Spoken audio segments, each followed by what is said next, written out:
You know that feeling when your brain just locks onto a worry and absolutely won't let go? Yeah, we've all been trapped in that spiral of overthinking. Today, we're jumping right into a highly specific and honestly deeply effective mental pivot. It comes from the 12 Steps to a Good Life, and it's basically a tool designed to stop anxiety and panic completely dead in their tracks. So let's just get right to it. I want you to consider this incredibly provocative idea from a recovery group member named Heather. She said, "Fear is worshiping my problems." Wow, right? It just perfectly validates the overwhelming, all consuming nature of panic. Think about it. When we're caught in an anxiety loop, we aren't just experiencing a problem, we're literally bowing down to it. We're giving it all of our mental energy, our focus, our reverence. It effectively becomes the absolute center of our universe. And honestly, that pierces right to the core of our problem in this explainer. How do you actually stop worshiping your fear? How on earth do we break out of these destructive, paralyzing thought loops? Well, to answer that, we first need to understand what's fundamentally driving this fear in the first place. Because it's not just some momentary glitch in your brain. It's something much, much deeper.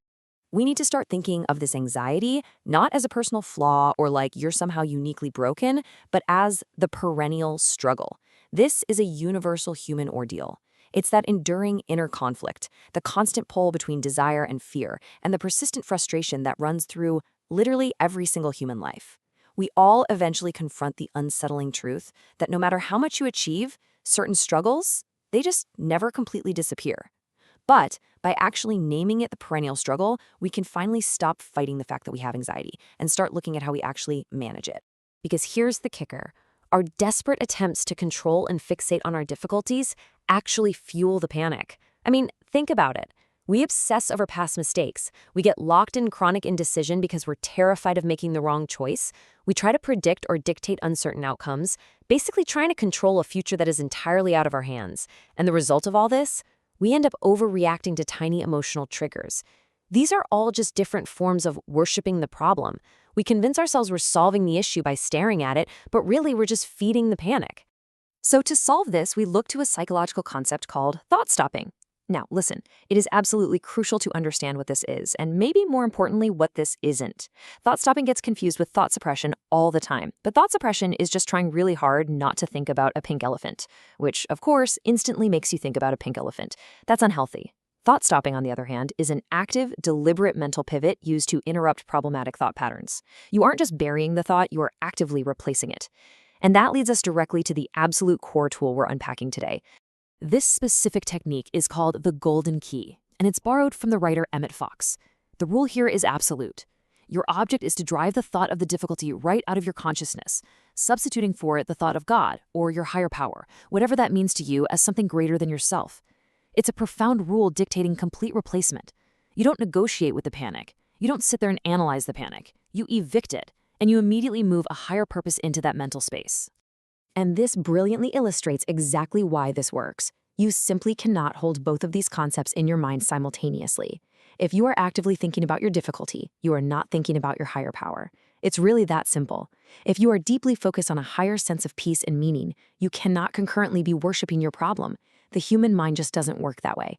You have to choose which of these two realities your consciousness is going to occupy. But, and this is a huge but, there is a massive warning that comes with this technique. It's captured perfectly by this evocative metaphor from Emmett Fox. Glancing over your shoulder is fatal. Just picture that image for a second. You're running away from a monster and you just have to look back to see how close it is. We all do this with our anxiety, don't we? Emmett Fox explicitly warns that checking in to see if your anxiety is fading instantly ruins the technique. Why? Well, because to see how your problem is progressing, you have to actually think about the problem. The very moment you check to see if the panic is gone, boom, you've invited the panic right back into the room. You've gone straight back to worshiping the problem. You really have to commit fully to the forward focus, no looking back.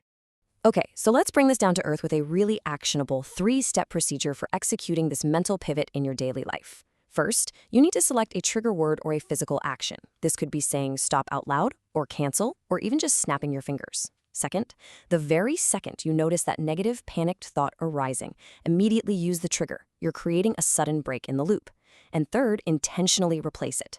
Fill that void instantly with the thought of your higher power, a positive affirmation, or a higher purpose. Now, you might be asking yourself, okay, but how do I actually prevent myself from constantly glancing back? To stop doing that, we need to maintain what is called inner focus. See, this isn't just a one-time emergency break. It's a lifestyle. Inner focus is the active, daily consolidation of prayer, meditation, and connection to your higher power. It is exactly how you keep your mind securely occupied with a higher purpose, so that there is simply no room left for that perennial struggle to take over. It's all about building a solid baseline of calm. And building that baseline of calm requires incredibly practical daily habits to make sure you don't fall right back into the trap of overthinking. First up, start the morning by asking for help. It sets the tone immediately. Then, throughout the day, utilize physical resets. You can try 4-6 breathing, where you inhale for 4 counts, exhale for 6, or tactical box breathing. Make sure to build in regular quiet time too. And finally, use the ROTR technique when you feel stressed. Reflect on the feeling, describe it objectively, and respond deliberately rather than reacting blindly. These habits are what actually fortify your mind. You know, we all have that one problem, that one anxiety that we just can't stop worshiping. We all have a monster we keep glancing back at. So as we wrap up this explainer, I want to leave you with this. What difficulty do you need to stop glancing back at today?